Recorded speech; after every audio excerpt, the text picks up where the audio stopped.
Hello, everybody. I'm just gonna give it one more minute, see if anybody else is gonna jump on.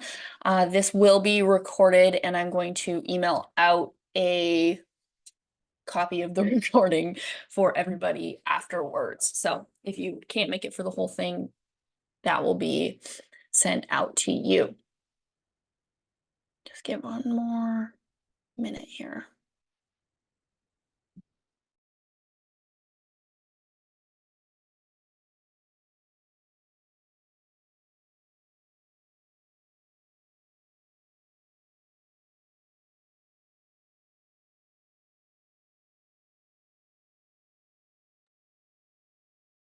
All right, so I'm gonna get started here. Welcome. I'm so glad that you're here to join me for the how to have a ridiculously good nursing career or career in healthcare in general. So basically, we're going to kind of get into the little housekeeping things. This is going to be a 60-minute masterclass. It may go slightly longer depending on how many questions people have at the end. So there will be an option. I would say if you have any like burning questions, you can either drop them in the chat and I will kind of get to those or save them for the end and then I will be able to answer them all. If we get when we get to the end, I'm also going to be talking about a 4-week challenge group that I am going to be hosting, which is basically going to be 4 weeks of group coaching called the Confident Nurse challenge group. And we will basically be working on one of my processes that I use with my one-on-one nursing clients to help them eliminate anxiety and overwhelm with all of the insane amount of pressures and like the tasks kind of like things that are happening on your shifts so you can be better able to handle that. And I'll be talking about that 4-week group at the end of this call. So, and then as I said, the replay is going to be emailed out tomorrow. So before we dive into the teaching component of this, I just want to make sure that you guys all feel like you're in the right place. So if you feel like you're burnt out and at some point there just seems to be like nothing that really seems to change your burnout experience. You've tried all the self-care practices, you've like gone to the gym, you've maybe, got a massage or went to the spa, got your nails done, did all these things. You even probably went on vacation and came back feeling just as drained. So it doesn't seem like anything that you try to do to fix your burnout experience is really changing it. And you're kind of just stuck wondering like what's going on? Is it your job? Is it you? Like I have so many nurses who come to me and they're like, I should be able to handle all these tasks. I should be able to deal with all of these pressures. And I just feel like it gets away from me and then I get overwhelmed and then I just get behind and I don't know when to ask for help or like I feel bad because I feel like I should know how to do these things or I should be able to handle all these tasks. And we're going to kind of get into that and so much more. So you're in the right place if you are experiencing physical, mental, emotional burnout. I know it feels so frustrating at this point, and you've like probably even considered quitting your nursing job, switching units. You've probably even tried to switch units. And the thing is that the healthcare system is still the healthcare system. So no matter where you're going, the burnout and the system follows you. And as somebody who has worked as a nurse in Canada and I've worked as a nurse in the States, I can tell you changing the countries also doesn't change the experience. It really comes down to really, if you want to figure out a way to do this and be able to handle all these pressures and still enjoy your nursing job, it's completely possible. It is learning the tools to be able to do this for yourself. These are not things that we are inherently have. These are not things that we're taught in nursing school. Lord, I wish they were. That's, passion project of mine is teaching nursing students and healthcare professional students in general having some of these tools before they even get in this profession. But you're in this right place right now because you want something better for yourself. You really want to enjoy your work without having to sacrifice your well-being. And so we're going to talk about some of these tools and resources and things that you can so you can be more resourceful and better understanding yourself so that you can make informed decisions and feel more confident in your nursing practice that you can handle any challenging situations no matter what happens so that you can have that like career that you actually can be proud of rather than just numbed out and going through the motions. So what are the components of burnout? The main components of burnout, and you can like look these up and there's all kinds of different tools and resources. The general main components of burnout would be physical burnout. That is like your body is so drained and exhausted. Most of my shift working people, like you're doing your 4 shifts and you come home completely depleted. Like you can barely keep your eyes open. You're not even sure how you drove home and ended up in your driveway. You're so drained and exhausted, and it's taking you like 1, 2, 3 days to recover from your work set and mentally prepare yourself to go back in. That's the physical exhaustion. It's also like going on a week-long vacation and coming back and still feeling like you need another vacation to recover. The mental exhaustion is really that most of the time it's showing up for showed up for me when I was in my burnout experience and my nursing clients as a lot of like frustration and even like resentment, where you're like, if one more thing gets added onto my task list, I'm going to literally explode. It's just like that. Like you can't even function anymore mentally. You're just in that state of overwhelm. You're feeling anxious because you have too much to do. You just get so overwhelmed, so frustrated, resentful to all of these tasks and things that are continually added onto your plate.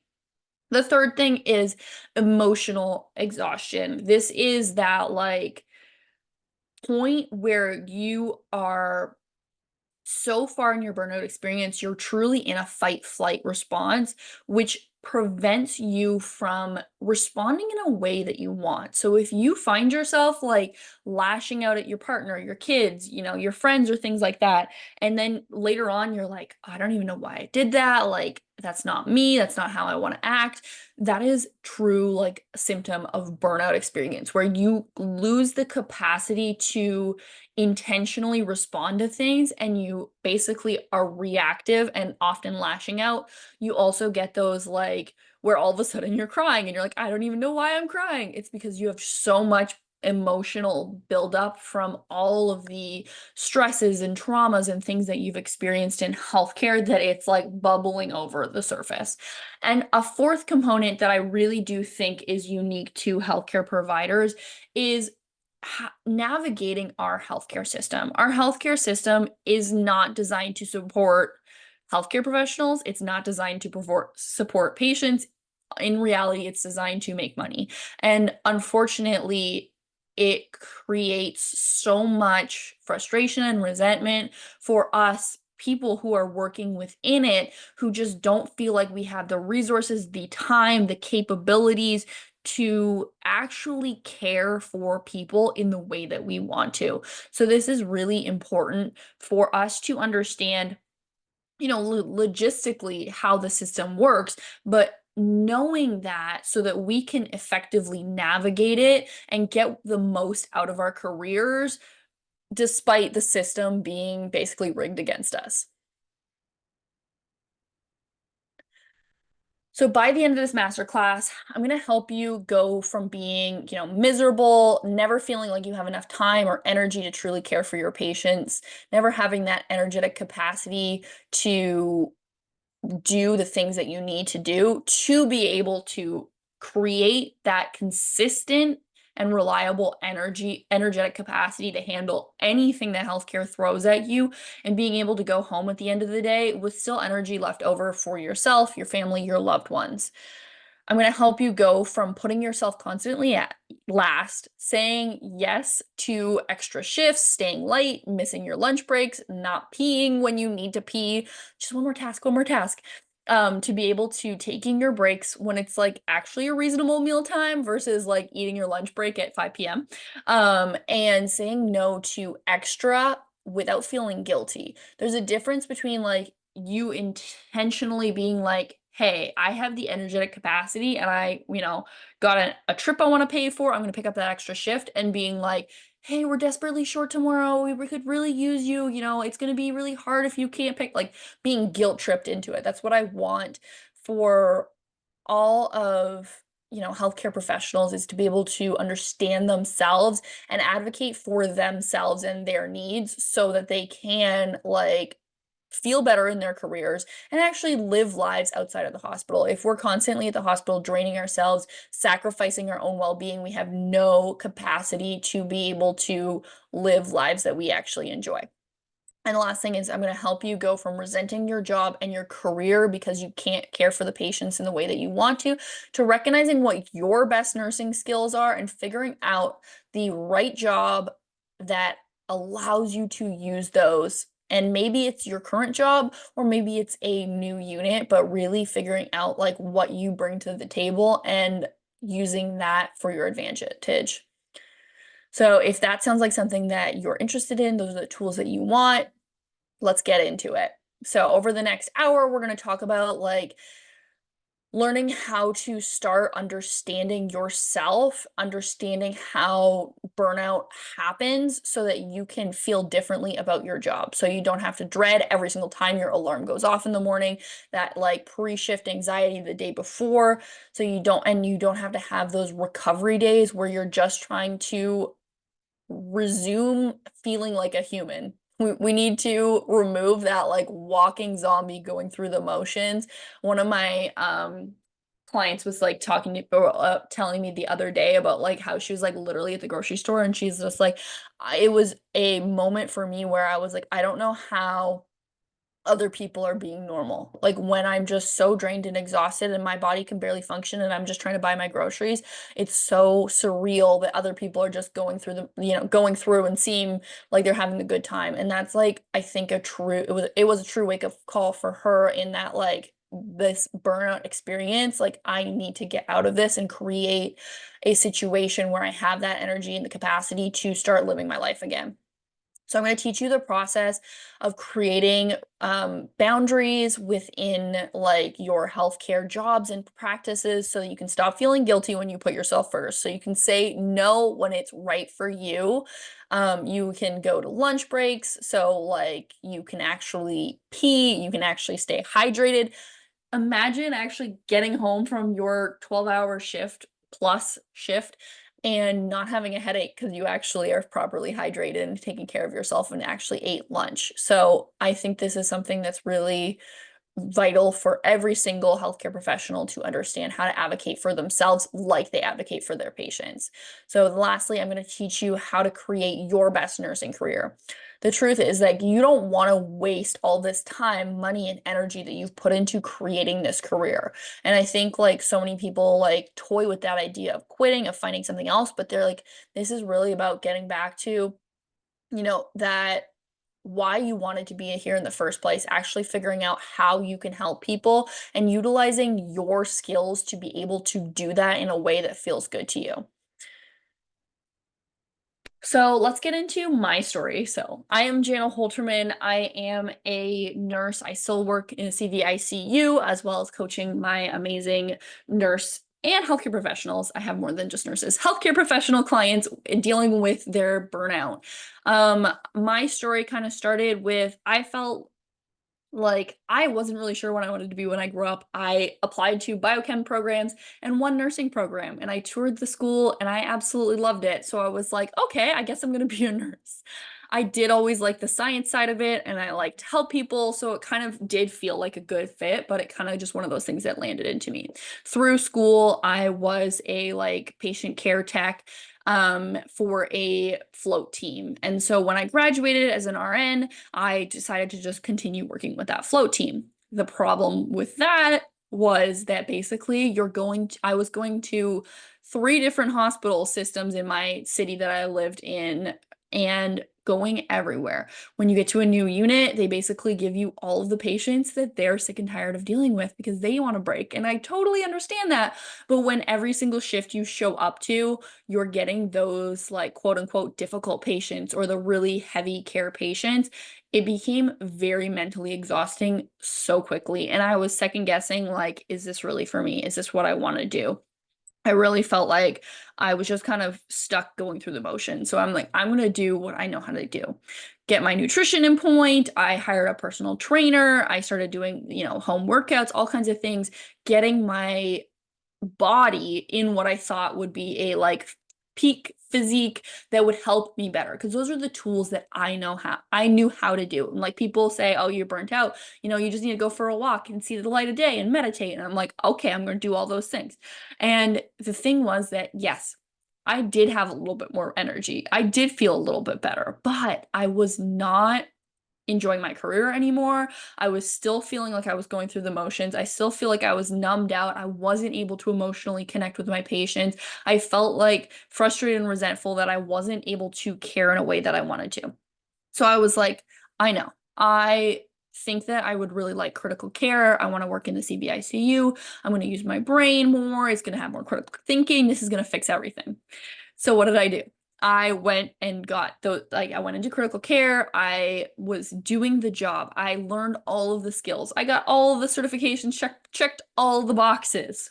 It didn't make me feel any differently. And the thing was, as a float pool nurse, I would have so many nurses coming up to me being like, oh, is it so much better in this unit? It must be so much better in this unit. How's the manager over there? Is it better to work here?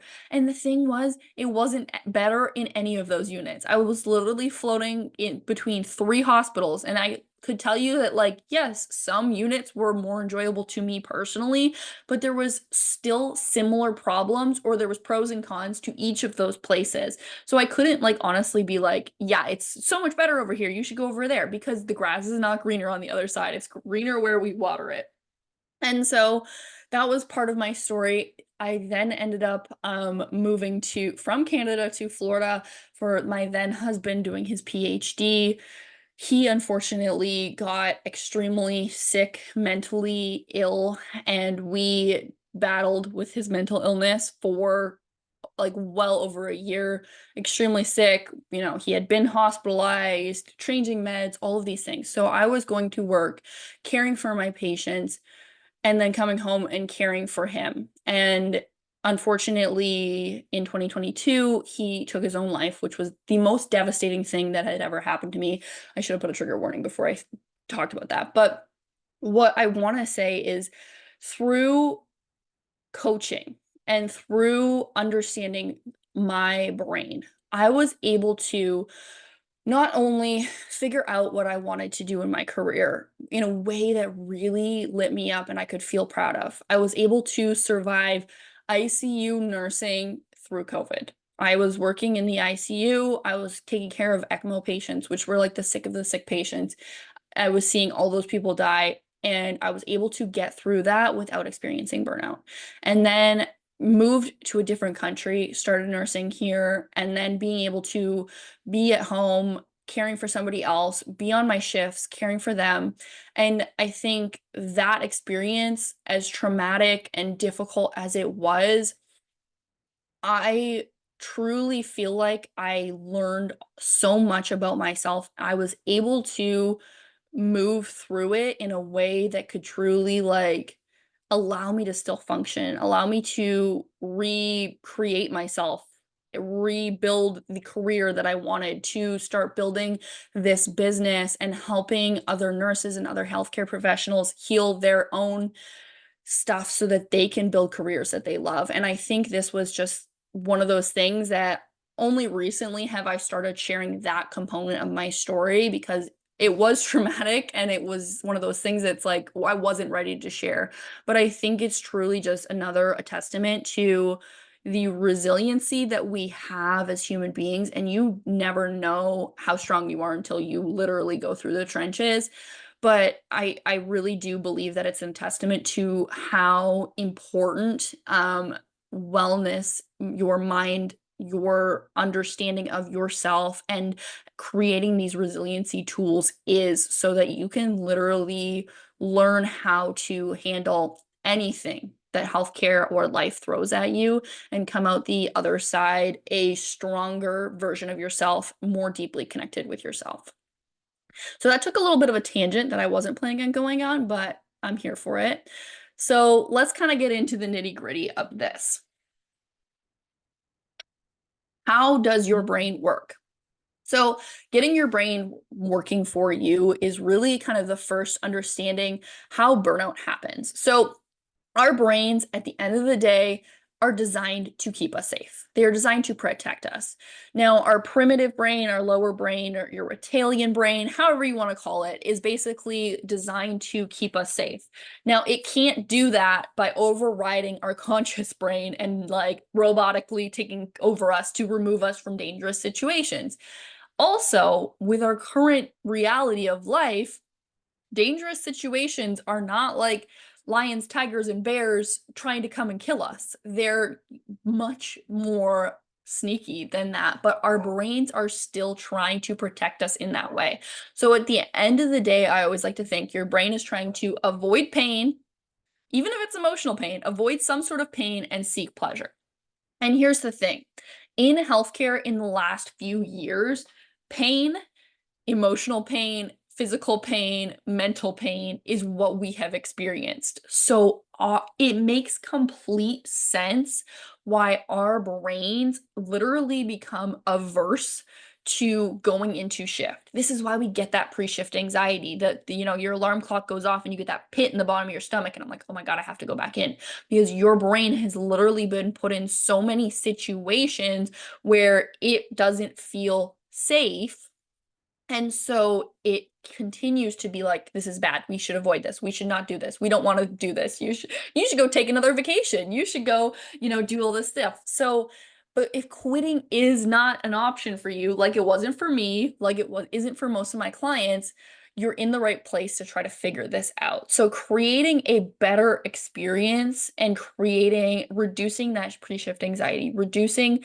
your way of going into things and having that sense of dread. Or a lot of my clients are in that, like, if I come up with all of the ways that, bad things could happen, I can overcome them in advance. The problem with that is we literally deplete all of our energy, and 99 times out of 100, life doesn't happen in the way that we rehearsed in our brains. So getting your brain working for you is really kind of understanding. We're going to do like the little basics 101. So anything that your brain thinks is important, your brain is going to focus on.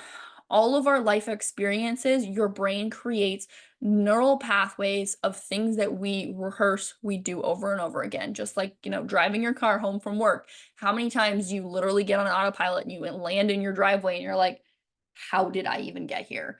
This is because you've done those things so many times. Your brain has created a neural pathway where it creates that same experience.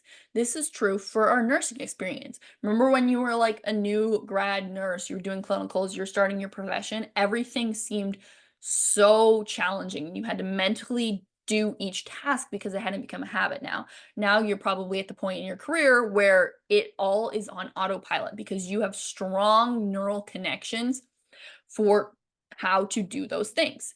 This is the same thing with the way that you think about your nursing job, your healthcare job. Your brain is going to continue to think the same thoughts. Your brain is going to continue to find evidence. This is basically that observation bias, the RAS system, the reticulated activating system. So what this whole entire section of your brain is designed to do is look at everything in your environment and pick out the things that your brain thinks are important. So if think about like when you bought your car. If you bought a white Honda Civic for the first time, you've never had that car before, you're literally going to drive to the grocery store, the shopping mall, you're going to park it in the lot, go in and come back out, and you're going to see, wow, there's like 15 white Honda Civics in this parking lot. Where did all these people have these cars before me? No. What happened was your brain, they always had those cars, but what happened is your brain is now programmed to look for that car because you own it. So your brain is now filtering out all the information and picking up what it feels like is important. So if you're constantly talking about like, my job is just so frustrating, this kind of gets into this concept of finding neutral, where if you're just constantly like, I never have enough tools and resources to actually get my job done. Like the staffing situations don't allow it. My manager never approves my needs. Like all of these things, your brain is going to keep looking for evidence. So say you're just like, you spilt your coffee on yourself and you're like, oh, This day can't get any worse. Then you go in and you like break the hand sanitizer off the wall and you're like, that you gotta be kidding me. And then pharmacy doesn't deliver your meds and you have to call them 3 times and you're like, I swear to God, it's not in the fridge. Like, and all of these things your brain hyperfixate on, and it's like, see, nursing isn't for you. See, nursing isn't for you. And your brain is constantly trying to give you all of that stuff. It basically all of the bias to reinforce what you've already decided. So we have to understand this to basically use this tool to change our experience of our current nursing job. We're going to talk about like whether or not your current nursing job is for you in a little bit, but this is really how you start shifting your perspective of your current nursing job. So we need to start looking for the evidence of like what we do want to create more of. So how we actually start doing that and how I teach my clients how to do this is basically using this concept called finding neutral. So this is like a bridge to feeling better. We can't go from 0 to 100. Your brain is going to get overwhelmed. And what is it going to do when it gets overwhelmed? It's going to shut down and it's going to go back to its baseline program. It's going to go back to those neural connections that it's really comfortable doing. It's going to go back to the autopilot, just like driving home and landing in your driveway and you're like, how did I get here? It's going to go back to the same thinking processes and doing the same patterns that it always does. So we have to create like stepping stones that your brain can believe and get behind in order to start making changes. So those patterns and like we recreate, we have to create like new patterns that will start shifting your brain. So you really can't go from like, I can't keep putting myself in these situations. There's no way I can enjoy nursing into these conditions to like, everything is rainbows and daisies and I love my life. Because your brain is going to be like, that's complete BS. There's no way I could believe that. So what we have to do is give our brains something neutral or truthful, like we can find truth in to believe in as we move our way to creating like that better feeling experience of our nursing careers. So we go from that like I can't keep doing this, there's no way I can enjoy nursing in these conditions, to like, yeah, the circumstances are difficult. Like when we take that time to validate our experience, it's also extremely important. Like, yeah, it's been a difficult couple of years. Like, yes, the short staffing today made this so challenging, but I know I can figure this out. But I know I had a great team that helped me today. I had like 2 extra patients today. I got an admission. It was a complete shit show dumpster fire. But thank God for Kelly, because she helped me out so bad. Like this literally like validating the experience, which is truthful. Like the truth was that the circumstances were terrible today, but then finding something that's positive or finding something that feels better to you. That's the real key of this work, is not going from like everything sucks to rainbows and daisies because your brain doesn't believe it, but finding things that help you feel a little bit better. It feel a little bit lighter when you find like that one good thing. You're like, yeah, this patient family came up to me and like it was a really heated discussion, but you know what? I held my own. I handled that situation in a way that like I can respect and I can appreciate. Like, yeah, like I feel like I handled that situation really well. Those are the kinds of things, rather than being like, oh my God, I can't believe that this family member came up and yelled at me and like all that stuff. Like, yeah, you're setting that boundary where you're like, I handled that situation really well, and focusing on that kind of thing. So it's like I'm working too hard to be this miserable. Could be like, it's possible for me to use my current experience and all the things I've been through to create a nursing career that I enjoy. This is a lot of basically like stepping stones. This is so important. So I want to talk about a case study of one of my clients. So my client, we're going to call her L. So she basically was kind of the queen, one of my clients, for using this concept, where she started nursing like in the heat of COVID. So she started in 2021. And so she just felt like she didn't have support. She didn't get like the orientation she needed. She did not like the unit that she was working on. And her brain was going to frustration, resentment, focusing on like how she was basically set up for failure and didn't have the tools and resources that she needed to do. And she just felt like it was impossible for her to like thrive, even survive. Like, let's go with survive in the environment that she was in. And so before like we worked with actually creating a new, finding that new job that worked for her, what we did was start just finding evidence for her brain, being like, okay, like what about, last Tuesday? Like, how did that shift go? Like, what was one thing that you handled really well? Or like, what was one shift that you made, or you advocated for yourself, or you advocated for your patients in a way that like felt good to you. And it was basically this process of creating evidence for her brain of how she was handling these situations well. This is building self belief, self confidence in your nursing practice, which is vital, especially if you want to go into a new nursing job where you're like, I know this stuff. You get that like confidence where you're like, I got this. No matter what happens, I got this. And that is such a vital belief system for us to be experiencing, especially if you want to be, working up the clinical ladder, if you want to be branching out, building this self-belief and self-confidence is vital. And this is a proven way that I have done and my clients have done to create that. So moving on to the next phase, which is boundaries. So boundaries, I feel like a lot of people think of boundaries as like someone being like, no, I'm not going to do that. Like they set that strong boundaries. Boundaries can be completely nonverbal. What is important about them is really you understanding yourself so that you can advocate for your own needs like you'd advocate for your patients.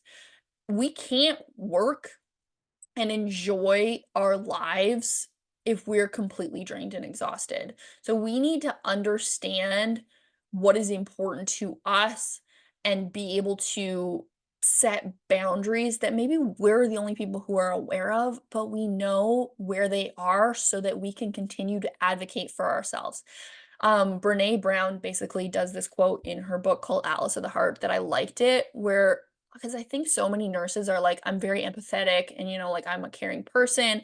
When you're in those states of burnout, it's very difficult to be empathetic and caring. But I think this is a really important thing to remember when talking about boundaries, is boundaries are basically a prerequisite for compassion and empathy. We can't connect with someone unless we're clear about where we end and they begin. If there's no autonomy between people, then there's no compassion or empathy. It's basically just enmeshment. In enmeshment. It's a hard word to say. So basically what she's saying is like, I always like to say the strongest energy in the room wins. Think about that. Like we've all worked with that nurse who is just a Debbie Downer. They are miserable. And their energy, if you're not conscious and intentional, sucks you in. And you're like, like, that's the strongest energy in the room. And this is so true. As healthcare professionals, we are dealing with people at their sickest, at their literal worst. If we're not conscious, their energy can consume ours, and we are taking on their emotional experience. No wonder why we feel so freaking drained. So that's why it's so important for us to be aware and conscious and then start setting these emotional boundaries so we can protect ourselves and our mental well-being, and that still allows us to have compassion and empathy and care and like do the things that we want to have those connections with patients without like us taking home all their baggage. So emotional boundaries is basically like you allowing yourself to have that compassion and care for your patients without you taking on their experience. The mental boundaries, I like to separate into the categories we talked about earlier. So mental boundaries, this is recognizing that everyone has their own thoughts, feelings, and actions. Everyone is having their own thoughts, feelings, and actions. What people say is based on their life experience. So the words that are coming out of their mouth, even if they're targeted at you, even if they are about you, the words that are coming out of their mouth are based on their thoughts, feelings, actions, their life experience. The people, like the way that we feel in response to somebody else's actions are based on our life experience. People can't make us feel something that we're not predispositioned to feel. If I look at you and I'm like, I don't like your blue hair, it looks stupid. And you're like, I don't have blue hair. I don't, all you're gonna do is be like, okay, this lady's crazy or colorblind and brush it off like nothing. But what if you were insecure about your blue hair and I was like, I don't like your blue hair, you look stupid. You're gonna be like, oh my God, she doesn't like my blue hair. Like, I can't believe she said that. Like, I don't know. Does it look bad? Like, you're gonna be going to the mirror and being like, I don't know, does it look bad? See the difference? One you cared about, the other one you didn't. So this is the same thing that's really true. When we recognize that other people are gonna do what other people are gonna do, it's us who get to choose how we want to respond. And so I always like to respond respond with, I like to call it like, I mean, like almost like emotional power, in that I wait to respond to things unless it's like obviously like you have to respond right now. But say somebody says something that like puts your hackles up, rustles your feathers, you can take time to like be like, oh, why did that bother me so much? Like, oh, I was already sensitive about this. That makes complete sense. Then I can respond back to them more neutrally when I'm like, go back and attack them and we just escalate each other and create that like conflict situation. Physical boundaries. So these are basically your human needs. Like, I don't know at what point in healthcare did we decide that, like, the healthcare professionals' human needs aren't as important as their patients. Like, if your patient's, like, ringing their call bell and they're like, "I gotta pee," you're like, "Okay, we gotta go," like, trying to, like, put everything down to meet their needs. What about you? What about your needs to eat, hydrate your body, pee? Like, all of these things that we are required to function and, be in a state of health and well-being, those are vital. Those are so vital. Unless somebody is, like, actively coding, it is important for us to take the time to literally meet our own needs, because when you take the time to hydrate, when you take the time to eat, guess what? Your body functions so much more clearly, like, so much more effectively. Your brain thinks more clearly, and you can actually do tasks more efficiently and get stuff done much faster. And so the last one I wanted to kind of mention was like self-preservation. So this is just basically like your energy, well-being, and enjoyment are so important. So if that means saying no to overtime, it means taking your days off, it means prioritizing yourself, your loved ones, doing things that you actually enjoy. When was the last time you like actually worked on that hobby or that project that you enjoy? Taking time to do those things that help you feel better as a human being are vital for you enjoying your life more and enjoying your career more. So, creating boundaries is also part cultural shift. I want to talk about like my current unit. When I started working on this unit, people did not take breaks. People just didn't take lunch breaks. People would be eating at the nursing station and they're like, "Yeah, no, I'm good." And I'm like, I came from another unit that had like we took breaks. And I was like, "Whoa, what do you mean you just don't go?" And I'm like, "No, no, no, you need to, like, remove yourself. You need to change your scenery." Like, yes, there's gonna be days that that doesn't happen, but, like, 90% of the time, it's so important for us to take the time to take care of our bodies, to nourish ourselves, to literally change the scenery, let your brain reset before coming back. And I am very proud of, like, basically taking a stand for that and saying, "Hey, I'm gonna go to break, you should go to break, like, what can I do to help you get to break?" Really making that cultural shift in my unit, and now everybody, 95% of the time, consistently takes a break. And I think that was something that people are like, "Oh, that's just not part of my unit culture." the strongest personality, the strongest energy in the room wins. So if you're self-assured and you're like, no, this is important for me, this is important for you, I'm going to advocate for my coworkers, this is important, you can create those culture shifts within your unit. I have personally done it and I can see it happening. So, how to actually create boundaries? The first step is understanding yourself. If you don't know what's important to you, you're not going to realize that a but a boundary that wasn't necessarily defined for you was crossed until you feel that ick. Like, you know what I mean? When somebody crosses your, like, a personal boundary or something, and you didn't have it defined, you get that, like, "Ooh, I did not like that situation." So it's so vital for us to take the time to slow down and ask ourselves, "What's important to me?" What is vital for me to ensure that I have? In an ideal situation, like, what do I need to do to care for myself every day, every week, all those things. Define what you need for yourself. So understand yourself, then you can define what your boundaries are. And as I said before, these don't have to be verbalized. They can just be your things where you're saying, I'm going to create situations where this, is going to be the case. Like, I basically respect myself so much that I'm going to put myself in situations where other people are going to respect me versus putting myself in situations where I'm going to get taken advantage of or something like that.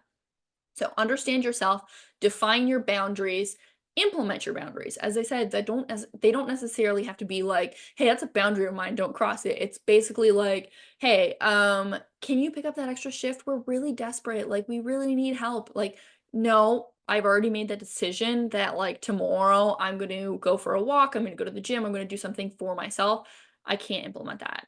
Or I know so many nurses who, like, literally have, like, doctor's appointments or things that are important to them, and they're canceling them to be able to pick up another shift because they feel guilty. No, like, if you've already got things that are important to you, making those rules, being like, "Hey, no matter what, I get a lunch break. It may be later than I'd like, but I'm gonna make sure that I, get a lunch break 90% of the time, or I leave work on time 90% of the time." There's always gonna be those, like, outliers, but setting those things up where you're just like, "This is a non-negotiable for me." And then what to do when those get broken. This is so important. If we don't know how we're going to handle those situations where somebody crosses a boundary, then, like, it often puts us back in that ick situation. So really understanding yourself and what is important, and say, like, "Hey, if somebody's going to ask me for that, pick up that fourth, fifth shift this week, I'm going to say no."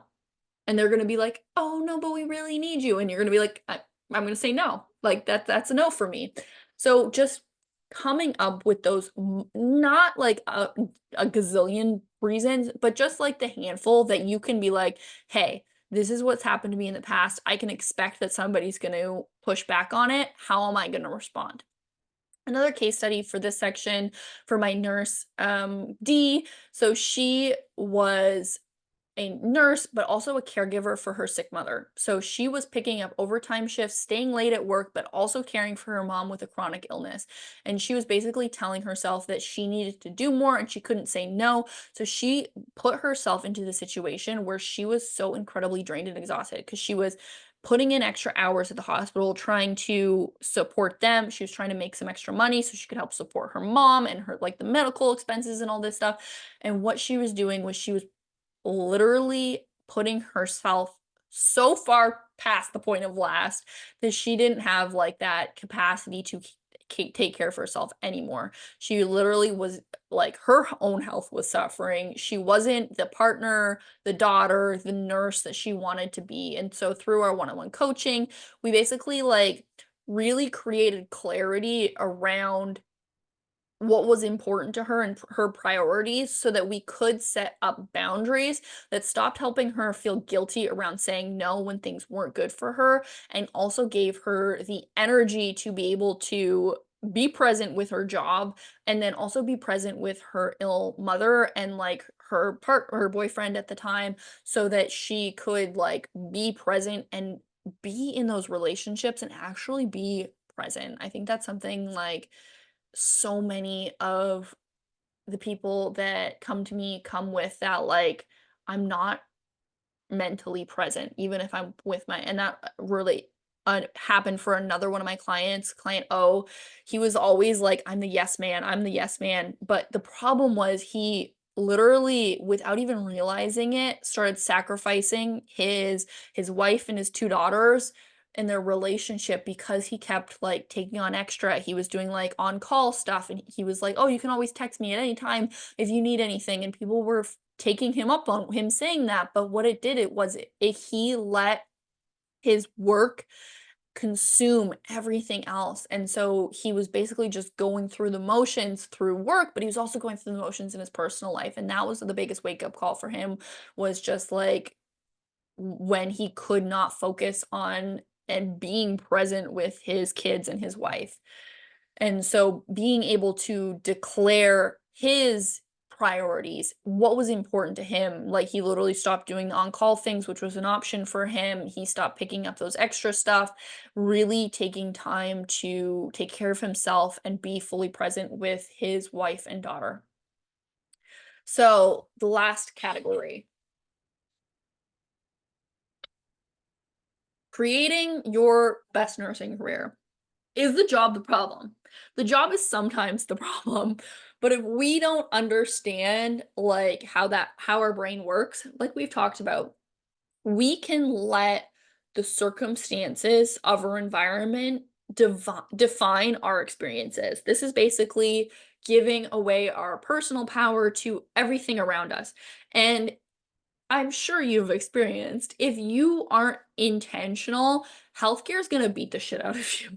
Like, this is not a profession for the faint of heart, but it also is a profession that comes with so much inherent traumatic situations that we really like have to be intentional and you like learn the skills and the tools to be able to overcome it. So, if you don't understand how your brain works, going to another job is just going to recreate a similar experience there. Yes, the circumstances are going to be slightly different, but the healthcare system is the healthcare system and your brain follows you no matter where you go. So, yes, you can absolutely learn to love any job with, this mindset work and stuff like that. But also, why would you want to? I'm a firm believer, like, you can brainwash yourself if you want to, but why? What I really want for each of you is to figure out what you really want for yourself. There's so much pressure, and I found this for myself too. Like, when I was kind of in that lost state of I had gotten into the CVICU and I was in that state of like, what are my next steps? Everyone's like, "You're so smart. You should go become a nurse practitioner. You're so smart. You should go get your master's. You're so," and people kept saying that. And I kept being like, maybe I should. Maybe I should. But I had that like, I don't think that's the path for me. But I kept like people kept being like, follow the clinical ladder, do those next steps. Like you should do that thing. And I started to kind of fall for that before I kind of realized, hey, what is actually important to me? Like, how do I want to help people? What do I actually enjoy doing? And realizing that it wasn't those next steps following that clinical ladder that was my best path. So there's so many options in healthcare. There's traditional roles, there's non-traditional roles. This is about you finding your right role, not climbing the clinical ladder role or the thing that everybody says that you should do. There is no right way to be a nurse. There's only your right way to be a nurse. Med surg is not for everyone, and every single freaking nursing school out there is being like, you got to start med surg, you got to do your time. You don't have to do your time. We've all learned that the hard way if you've been through med surg.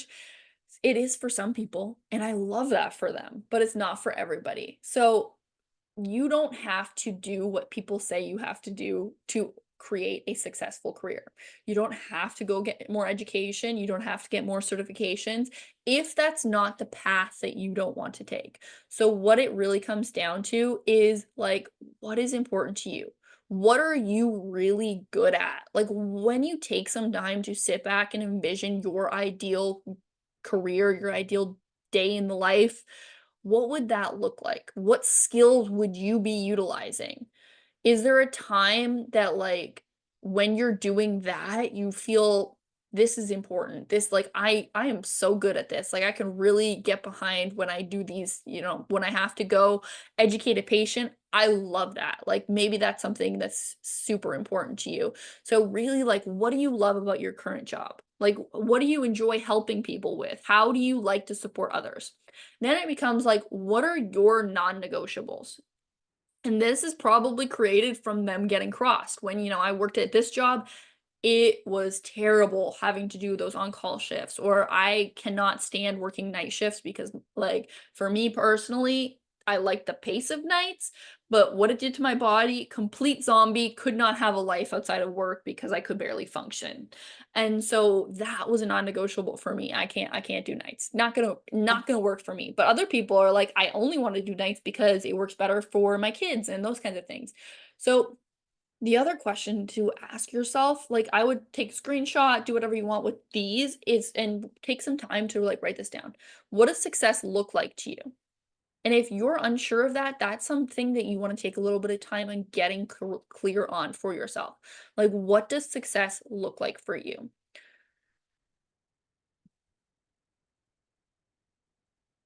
So, your best nursing career process. This is basically the process that I walk my clients through when they're like, I think I want to leave my job.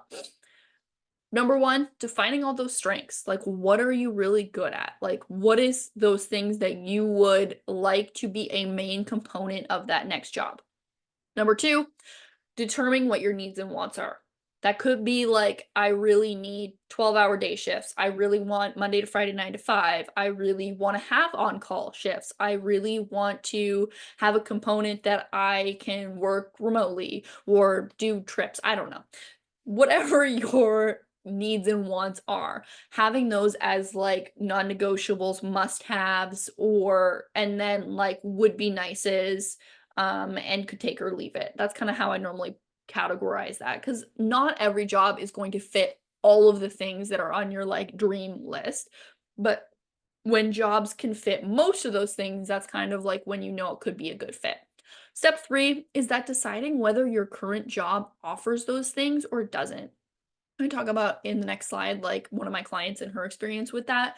A lot of the time, when my clients actually develop the tools and resources to start caring for themselves and their well being better, to start feeling better in their nursing careers and start actually like living life outside of work, a lot of the time their current job, I would say for most of them, their current job has actually offered them the things that they wanted.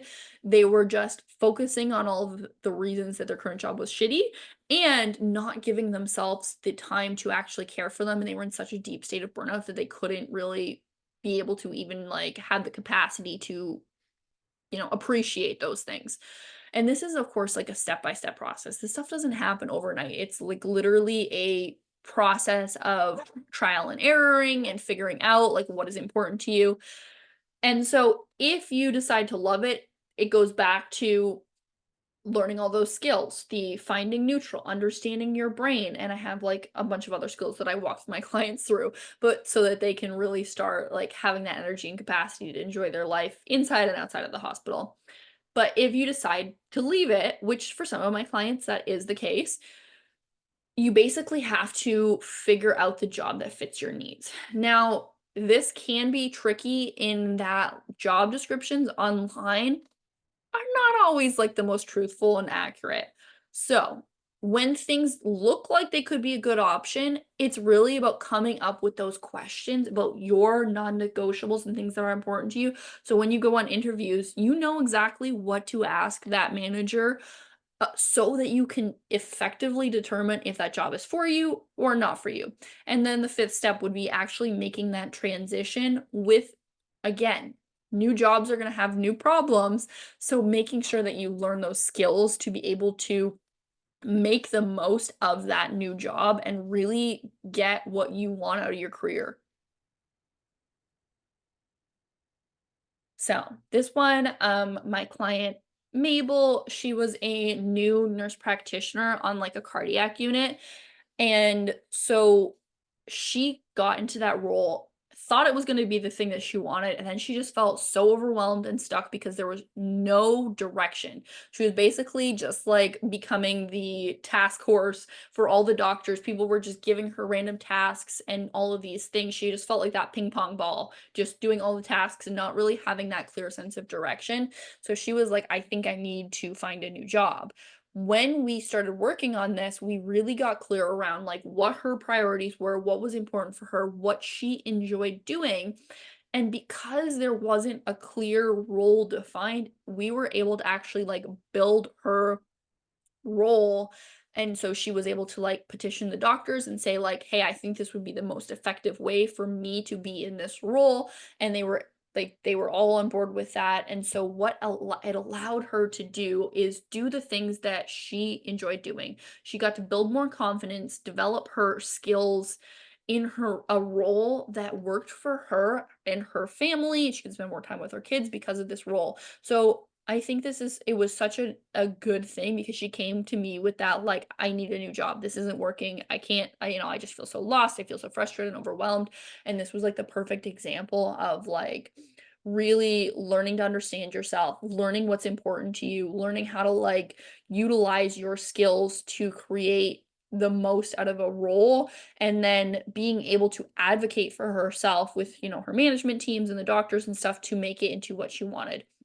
And I think that's just like something that's really in a testament to this work in general and how vital it can be to make those transitions.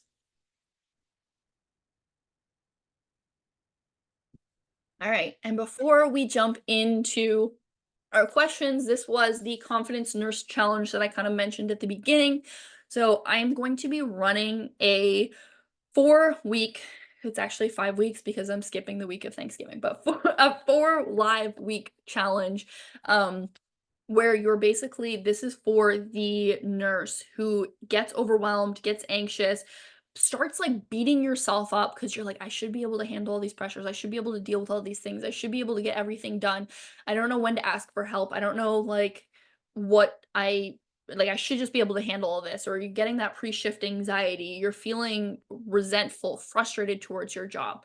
This is going to be me teaching you my 4-step process to reduce overwhelm and anxiety, be able to like process all of that and be able to think clearly and effectively so that you can move through that and like figure out exactly what your next steps are in each of those situations when they come up.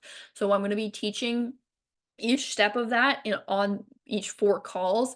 Then the next part of that call will be all live coaching. So if you have questions, you have concerns, you want things like you want your own situation addressed, this is that opportunity. And it is literally $27 for 4 weeks, 4 live calls. They will all be recorded because I tried to make them at like different times to adjust for people doing nights, whatnot. So there's a little bit more variety in the times.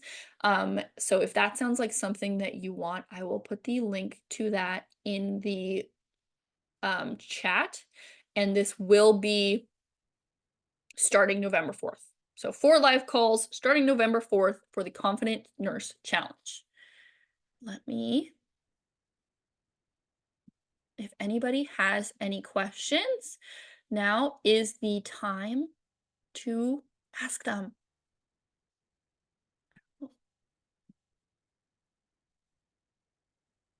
Yes, Jesse. I see your hand is up. Yes. Hey, Jenna. That's really more so a good question for you. Are you able to hear me okay Yeah, I first? can hear you.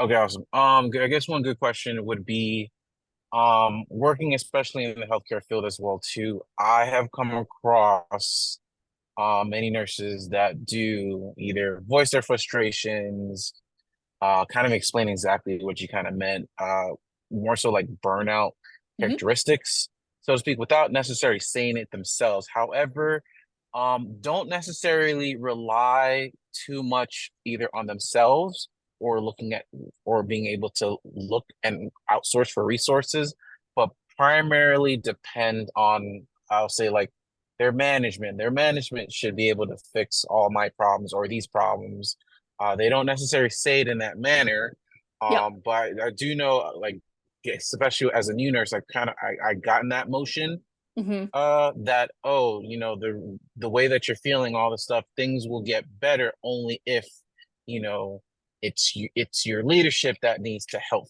fix all your issues, so to speak. But when did you feel, I don't know if you've ever had that type of perception of it, and if you ever did, how were you able to kind of get that shift Yeah. in knowing, like, this is something I got to take in my own hands, and I have to do something about it, so forth. Okay.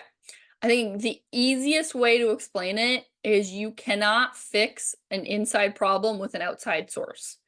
So if you go to other people for validation of any kind, like even just like personal validation, you're like, I want to go to this friend and like make sure that my outfit looks good before I go out.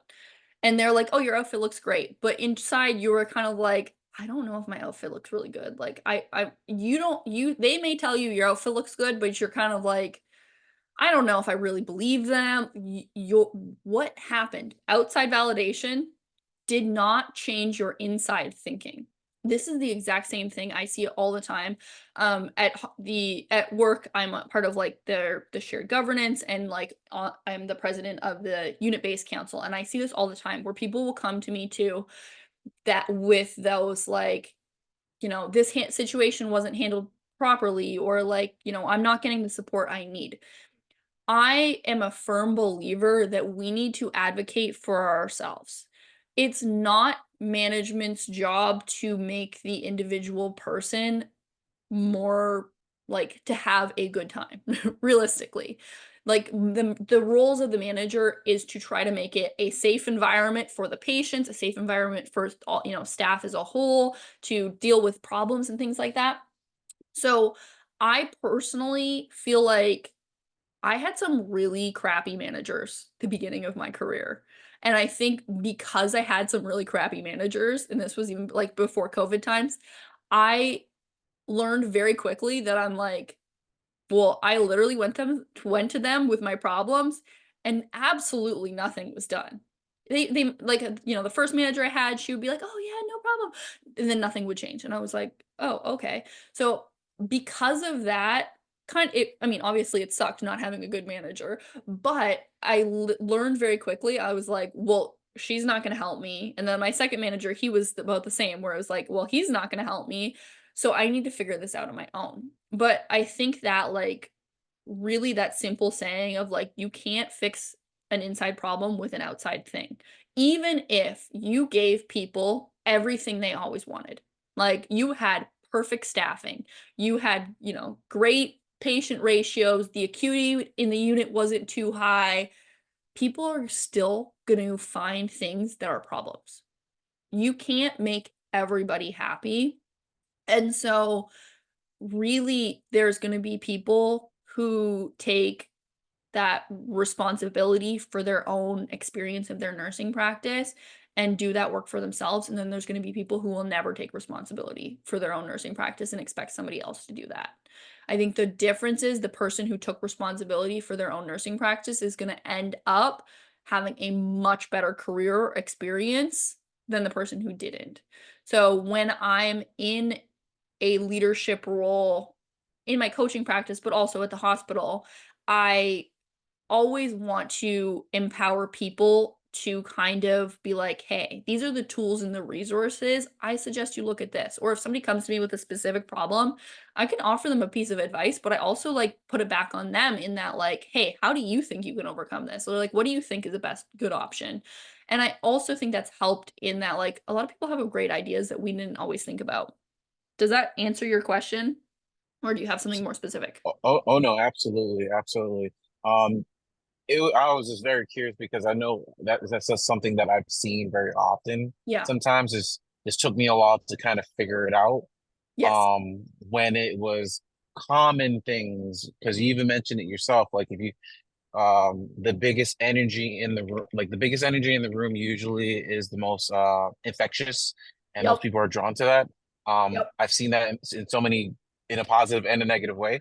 Yeah. When you have, like, someone who has, like, I don't know, I'll just use myself for example. Usually coming to work, good attitude, positive attitude. By the time I leave, I still have a good positive attitude throughout work, Mhm. positive, good attitude. But there's people who will just barge right into the break room and just start, just complaining about X, Y, and Z. And then next thing you know, just kind of you mentioned, you start to have that uh like that focus or observation bias or that focus bias, and then that's all everyone can see. It's one thing 100%. fails, another thing fails. So I can't I fully grasp the concept. Um, but I think you put it in really good term, put it in uh good term and analogy. So it was a little bit more insightful. But yes, you did answer my question. Perfect. Yeah. I think that's honestly part of this work. I mean, I know there's a lot of, like, health or, like, woo people out there who's like, "Oh, you have to remove yourself from the bad situations or the bad energy situations," and I'm like, "In healthcare, that ain't an option." Wouldn't it be nice? But, like, in healthcare, That's true. that's not an option, right? Like, we're either it's coworkers, there's always gonna be, quote, unquote, "good and bad nurses." There's always gonna be people who are more helpful and less helpful, and there's always gonna be patients who are good patients and bad patients, quote, unquote. And so I truly think, like, it's almost like emotional mastery is being able to still intentionally choose how to go into a situation and how to respond to things, even if somebody's just like going off and like their energy is super strong negatively. I feel like through time and experience and continuing practicing it, like for the most part can go into those situations without them sucking me in because I've done the work to be very intentional and like strong in my emotional experience. All right, gotcha. Understood. But Yeah. thank you though. You're welcome. All right. If nobody has any other questions, I will stop the recording. I will send out the replay